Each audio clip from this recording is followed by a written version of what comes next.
एक सामान्य व्यक्ति को तो केवल जीवन का अर्थ समझने के लिए भी 32 वर्ष कम पड़ सकते हैं, किंतु उन्होंने इतनी अल्पवायु में ही समस्त भारत में धर्म की ज्योति जगाई, धार्मिक पुनर्जागरण किया।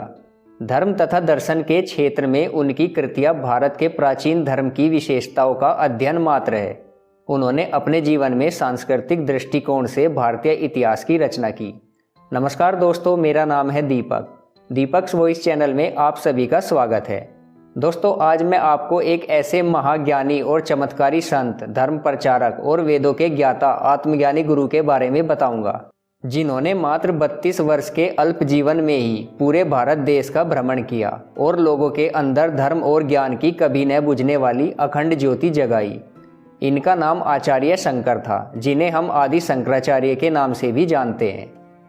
आदि शंकराचार्य का जन्म 508 से 509 ईसा पूर्व केरल के कालपी अथवा काशल नामक गांव में हुआ था। इनके पिता का नाम शिवगुरु भट्ट और माता का नाम सुभद्रा था।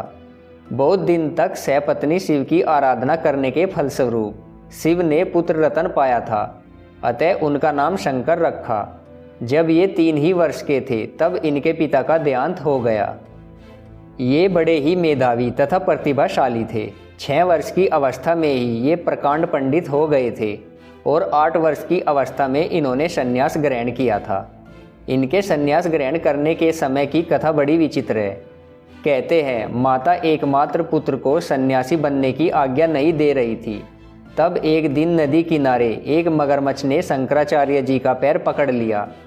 तब इस वक्त का फ़ायदा उठाते हुए शंकराचार्य जी ने अपनी माँ से कहा, माँ, मुझे संन्यास लेने की आज्ञा दो, नहीं तो ये मगरमच्छ मुझे खा जाएगा।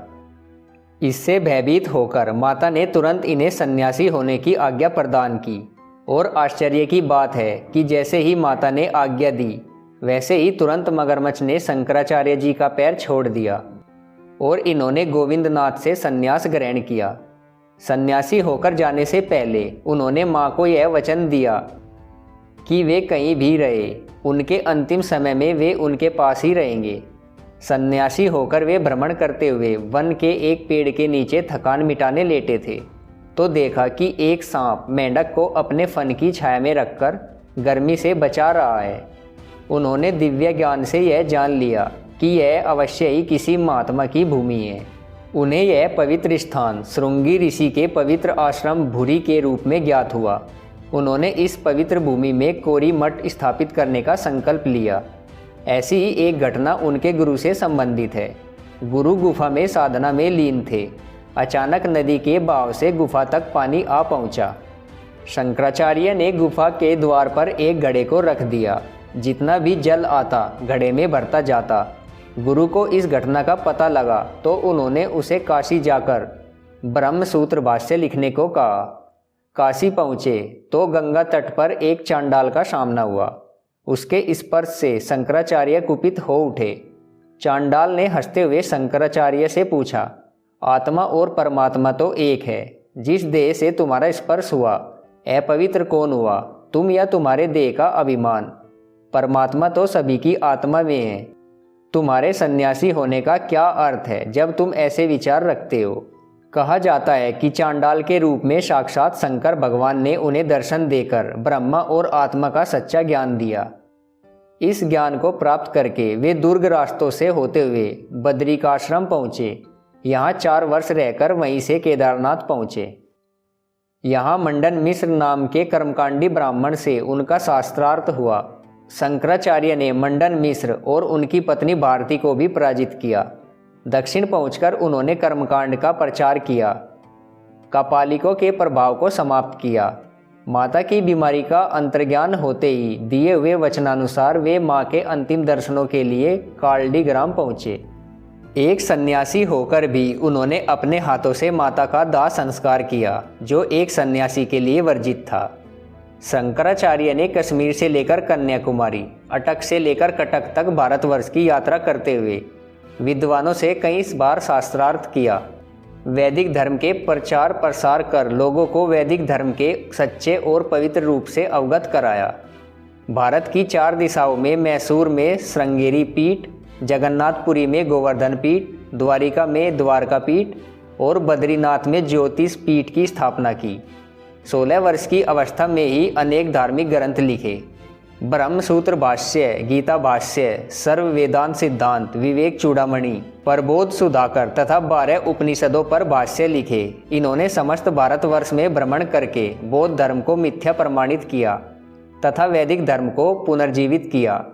कुछ बौद्ध इन्हें अपना शत्रु भी समझते हैं, क्योंकि इन्होंने बौद्धों को कई बार शास्त्रार्थ में पराजित करके वैदिक धर्म की पुनः स्थापना की। इन्होंने भारतवर्ष में 4 कोनों में 4 मठों की स्थापना की थी, जो अभी तक बहुत प्रसिद्ध और पवित्र माने जाते हैं और जिन पर आसीन सन्यासी शंकराचार्य कहे जाते हैं। वे चारों स्थान हैं ज्योतिष पीठ, बद्रिकाश्रम, श्रृंगेरी पीठ, द्वारिका शारदा पीठ और पुरी गोवर्धन पीठ। इन्होंने अनेक विधर्मियों को भी अपने धर्म में दीक्षित किया था। आदि शंकराचार्य को शंकर भगवान का अवतार माना जाता है। इन्होंने ब्रह्म सूत्रों की बड़ी ही विशद और रोचक व्याख्या की है।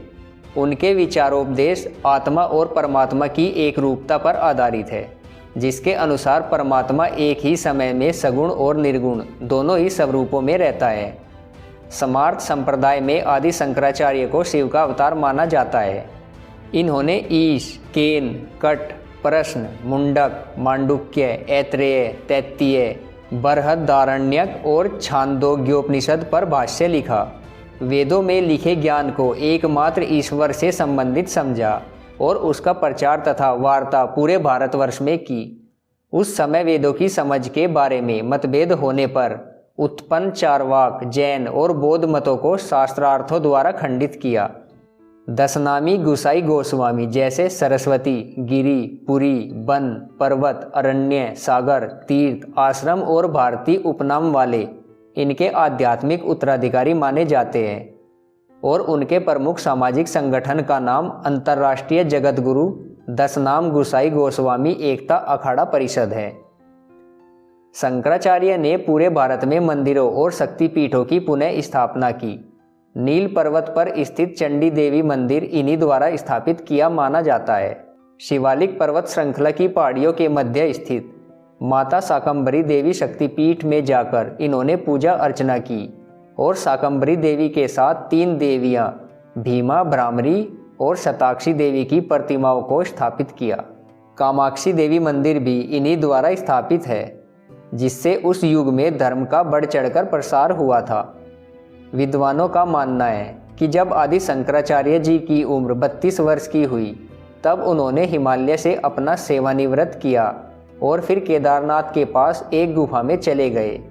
ऐसा कहा जाता है कि जिस गुफा में उन्होंने प्रवेश किया था, वहां वे फिर दोबारा दिखाई नहीं दिए और यही कारण है कि वह गुफा उनका अंतिम विश्राम स्थल माना जाता है। ऐसे महान पुरुष का दिव्य जीवन हमें निरंतर प्रेरणा देता रहेगा। दोस्तों, महाज्ञानी संत और धर्म प्रचारक श्री आदि शंकराचार्य के बारे में ये वीडियो आपको कैसा लगा, हमें कमेंट बॉक्स में कमेंट करके ज़रूर बताइएगा।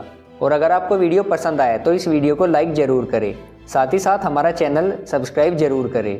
धन्यवाद।